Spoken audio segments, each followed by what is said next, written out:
Assalamualaikum warahmatullahi wabarakatuh. Perkenalkan, saya Nina Amila dari Program Studi Diploma 3 Kebudayaan Stikes Darmawasada Bandung. Di sini saya akan menjelaskan mengenai konsep kependudukan program KB di Indonesia.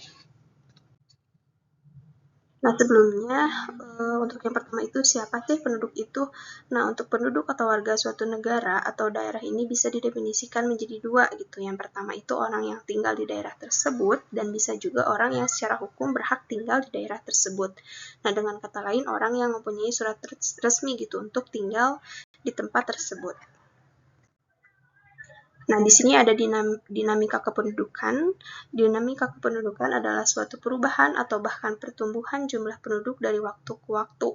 Nah, hal ini juga disebabkan karena adanya peristiwa kelahiran, kematian, bahkan perpindahan penduduk.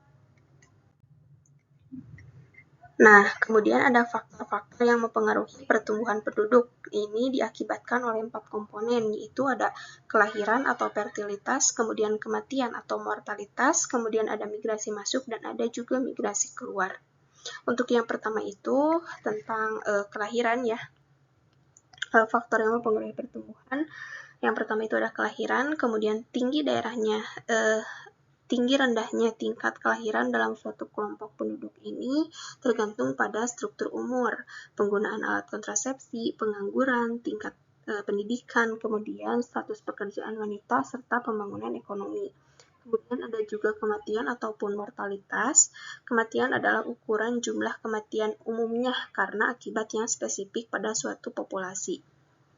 Kemudian ada migrasi penduduk, baik itu secara migrasi masuk ataupun keluar. Nah, migrasi ini merupakan akibat dari keadaan lingkungan alam yang kurang menguntungkan. Sebagai akibat dari keadaan alam yang kurang menguntungkan akan menimbulkan terbatasnya sumber daya yang mendukung penduduk di daerah tersebut. Nah, di sini ada masalah-masalah kependudukan di Indonesia. Untuk yang pertama itu ada besarnya jumlah penduduk atau overpopulation, kemudian tingginya tingkat pertumbuhan penduduk, kemudian persebaran penduduknya itu tidak merata, dan ada juga tingkat kesehatan penduduknya itu yang rendah, kemudian ada pendidikan yang rendah, kemudian banyak jumlah penduduk yang miskin.